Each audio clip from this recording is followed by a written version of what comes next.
Olá, bem-vindos. Nós então continuamos hoje com mais algumas reflexões sobre a alimentação. Hoje a pergunta é: você já parou para pensar de onde vem o bife que você coloca no seu prato, né?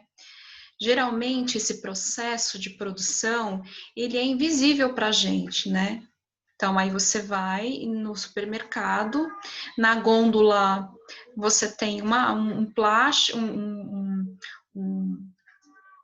uma embalagem com plástico brilhante, né, e uma carne vermelhinha, né? Então, se coloca dentro dessa embalagem a vácuo oxigênio, que em contato com o pigmento da carne, dá a impressão para a gente de que essa carne, ela é carne fresquinha, né? Então, acho que a gente precisa parar para pensar de onde vem essa carne, né? E aí, pensando um pouquinho, hoje há dois movimentos, né? Entre outros tantos, né? Mas um movimento que diz o seguinte, que a gente precisa parar para pensar um pouquinho na individualidade do animal e entender que esse animal ele é senciente, ele é capaz de sentir dor, né? De expressar alguns sentimentos, né? Então, ele sabe a hora em que ele vai estar indo para o abate, né? Ele sofre em condições ruins, né? Então, esse movimento é um movimento que chama para um bem-estar animal. Então, já que se há de comer os animais, é preciso que tenha um processo que não seja tão violento, né? Por exemplo, que as galinhas possam ciscar, que as galinhas possam viver ao ar livre, que as vacas, os bois possam pastar, que os porcos possam ter as suas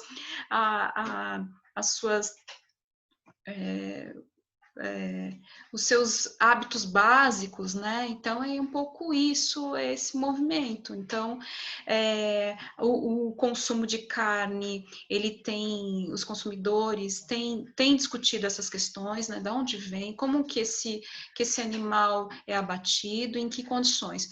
E há também um outro movimento que diz, bom, se o animal ele sente dor, ele pode expressar algumas sentimentos como amor, eu não posso comê-lo. Portanto, um animal que sente dor, ele tem sim o direito à vida. Então, você tem um movimento que quer uma reforma na forma do abate, né? Reformular a forma do abate, a forma de tratar o animal, e o outro lado, um movimento que diz, não devemos comer esses animais, né? Geralmente vindo do movimento vegano, que é não comer nada de origem de proteína animal, né? Então, há que a gente conversar duas questões aqui, né? O processo de produção de carne, né, vem mudando ao longo do tempo. Hoje, grandes corporações têm modificado esse processo e industrializando cada vez mais a produção de carne.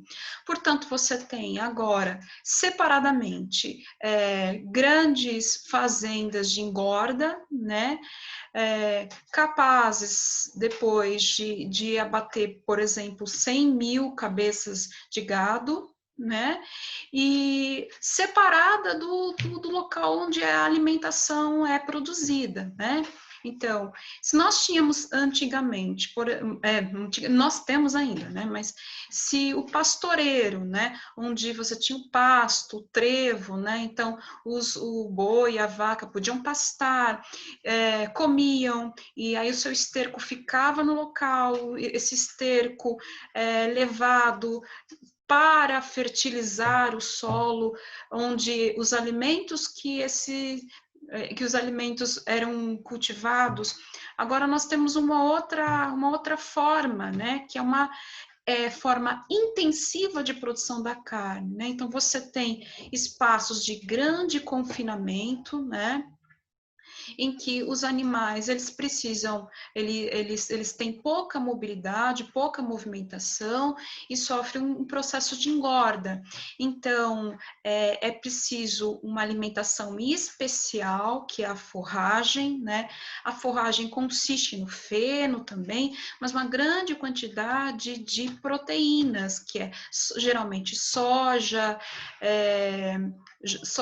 milho, né? E por exemplo, os bovinos, eles não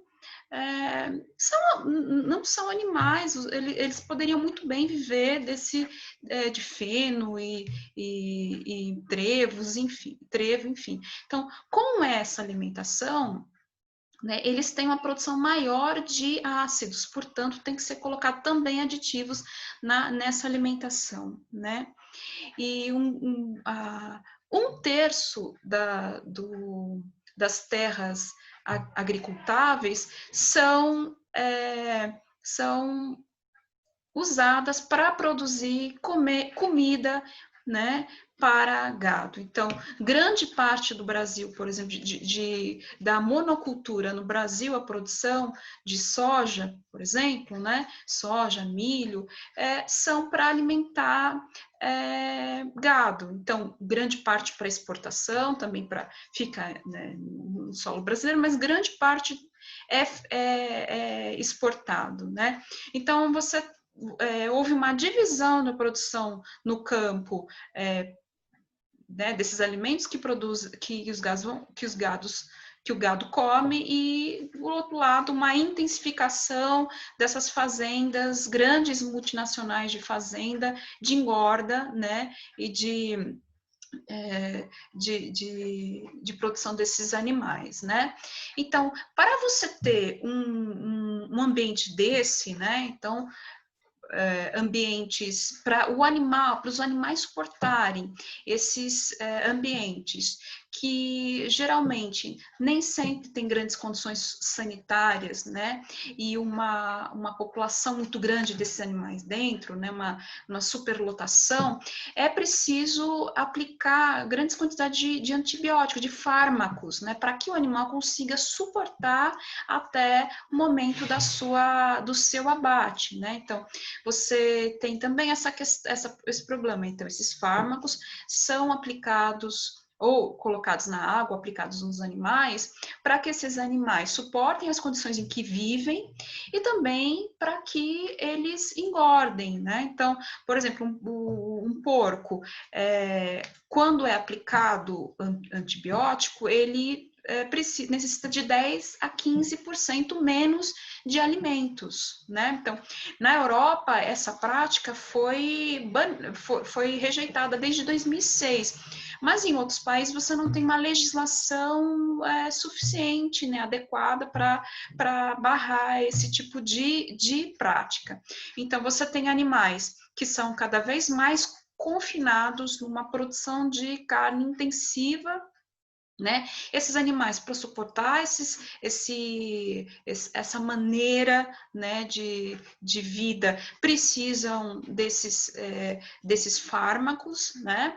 E do outro lado, você tem uma produção intensiva no campo dessas proteínas para alimentar esses animais. Muitas vezes, essa produção ela é muito prejudicial também ao local. Por exemplo, Mato Grosso, você tem grande parte, Mato Grosso é um estado agrícola, né?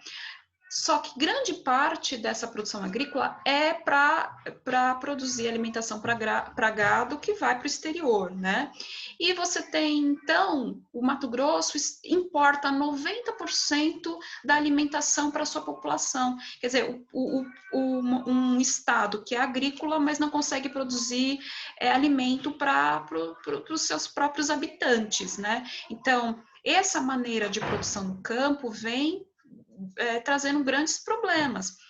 Por exemplo, a produção de soja, que o Brasil é um dos 3 maiores produtores de soja mundial. A produção de soja no Brasil, ela é uma produção que mais consome agrotóxicos, né? Então, 45% do consumo dos agrotóxicos no Brasil é aplicado na produção de soja. Então, claro que esses agrotóxicos, eles contaminam sim o solo, né? E a alimentação, qual a alimentação do gado? A alimentação do gado também está sendo com essa forragem, uma parte de milho e soja, que são geneticamente modificados e tratados com esse veneno, né? Então, o que se fala é, esse tipo de produção de carne vem vindo, sim, contaminada. Você tem resquício dessa contaminação por fármacos, por veneno, né, que são os agrotóxicos, e também uma desconfiança desses alimentos transgênicos, que são alimentos geneticamente modificados, né? Então, o que nós precisamos pensar, né? Que a produção de carne, ela tem se distanciado cada vez mais do pastoril e se intensificado cada vez mais, né, em unidades de engorda, em unidades de matadouros, né, as condições as condições em que os trabalhadores, que muitas vezes não são, mão de obra semi-especializada, né, muito mal remunerada, né, condições que esses trabalhadores também têm sido submetidos nesses locais, né? Então, um pouquinho que a gente precisava falar em relação ao que nós comemos é pensar, sim, de onde vem, como é feito como é produzida essa carne. Vou deixar nas inscrições um pouquinho, alguns filmes que falam um pouquinho, que de alguma forma mostram para as pessoas o que se esconde na produção de carne, né? Para a gente pensar um pouquinho nesse consumo. A grande tendência é que, num pensamento das pessoas em relação a pelo menos a diminuição do consumo de carne. Não há território, terra agricultável suficiente para a produção de tanta comida para gado. Então a gente está competindo.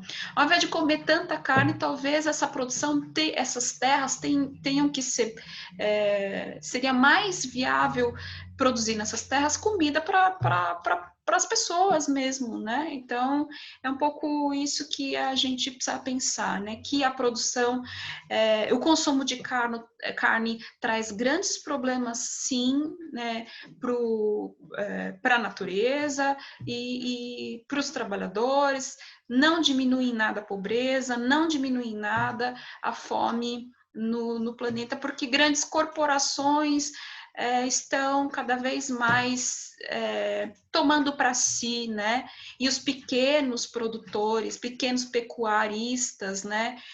Têm cada vez mais tendo que se sujeitar a esse tipo de produção em larga escala que não traz grandes benefícios para os animais e para a população, né? Traz muito mais sofrimento do que um alimento de origem saudável e menos violenta, tá? Então é isso um pouquinho que eu queria dizer para vocês e a gente estamos na reta final dessas discussões sobre a alimentação. Espero que muitas dessas questões a gente não temos solução, não temos nenhuma alguma coisa mágica, né? Mas sabemos sim que tem outras formas de ser feito. Se há que se consumir, ninguém está dizendo aqui, embora eu não coma carne, né? Não coma carne de nenhum tipo de animal, eu não estou dizendo que eu tô contra uma produção não violenta desses animais, né? Uma produção mais justa, que as pessoas sim, se tenham que comê-los, que entendam que não é preciso ser vindo de uma de uma mentalidade em que você tenha uma especialização da matança e da violência com eles, tá? Então, um grande abraço e até mais.